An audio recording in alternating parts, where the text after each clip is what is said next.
जब तीसरी बार प्रधानमंत्री बनेंगे नरेंद्र मोदी, होंगे ये 4 बड़े बदलाव। प्रशांत किशोर ने कर दिया बड़ा दावा।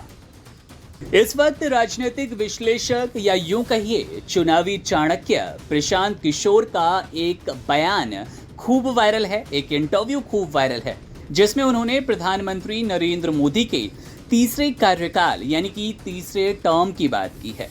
उन्होंने कहा है कि तीसरे कार्यकाल में पेट्रोलियम प्रोडक्ट्स को प्रधानमंत्री नरेंद्र मोदी की सरकार जीएसटी के दायरे में लाएगी। राज्यों की फाइनेंशियल ऑटोनॉमी पर अंकुश लगाया जाएगा। बता दें कि इंटरव्यू में उन्होंने साफ किया कि सरकार कुछ बड़े फैसले लेने जाएगी। प्रशांत किशोर ने कहा, मुझे लगता है कि मोदी 3.0 सरकार धमाकेदार शुरुआत करेगी। केंद्र के पास शक्ति और संसाधन दोनों का ही और भी ज्यादा कंसंट्रेशन होगा। राज्यों की फाइनेंशियल ऑटोनॉमी में कटौती करने की भी कोशिश की जाएगी। 2014 में बीजेपी और पीएम मोदी के लिए चुनावी अभियान का प्रबंधन करने वाले प्रशांत किशोर ने कहा कि प्रधानमंत्री के खिलाफ कोई बड़ा गुस्सा नहीं है और बीजेपी लगभग 303 सीटें जीतने वाली है।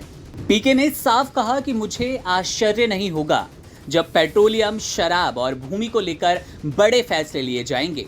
पेट्रोलियम को जीएसटी के दायरे में लाया जाएगा। फिलहाल पेट्रोल, डीजल, एटीएफ और natural gas petroleum products GST के दायरे से बाहर हैं।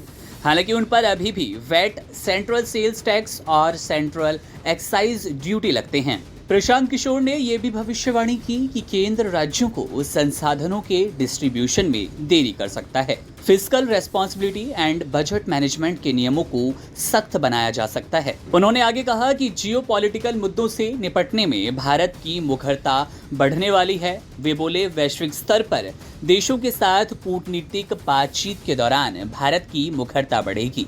उन्होंने कहा कि आक्रामक भारतीय कूटनीति की आजकल राजनयिकों के बीच खूब चर्चा है, लेकिन इसमें सबसे बड़ी बात जो प्रशांत किशोर ने रखी वो रखी है बीजेपी को मिलने वाली सीटों को लेकर। उन्होंने बीजेपी के लिए 300 सीटों का अनुमान लगाया। उन्होंने कहा कि 2019 के चुनाव में बीजेपी ने 303 सीटें कहां से हासिल की। 303 में से 250 सीटें उत्तर और पश्चिम क्षेत्र से आई थी। प्रशांत किशोर ने कहा कि पूर्व और दक्षिण में बीजेपी के पास लोकसभा में लगभग 50 सीटें हैं। इसलिए माना जाता है कि पूर्व और दक्षिण में बीजेपी की सीट हिस्सेदारी बढ़ रही है। यहां 15 से 20 सीटें बढ़ने की उम्मीद है, जबकि उत्तर और पश्चिम में कोई खास नुकसान नहीं हो रहा। तो अब प्रशांत किशोर की इन भविष्यवाणी ने विपक्ष में खलबली बढ़ा दी है। विपक्षी पार्टियां बेचैन नजर आ रही है। बहरहाल आप मामले को कैसे देखते हैं, इनकी इस भविष्यवाणी को कैसे देखते हैं, कमेंट करके बताइएगा। तमाम बड़ी खबरों और अपडेट्स के लिए बने रहिए वन इंडिया हिंदी के साथ।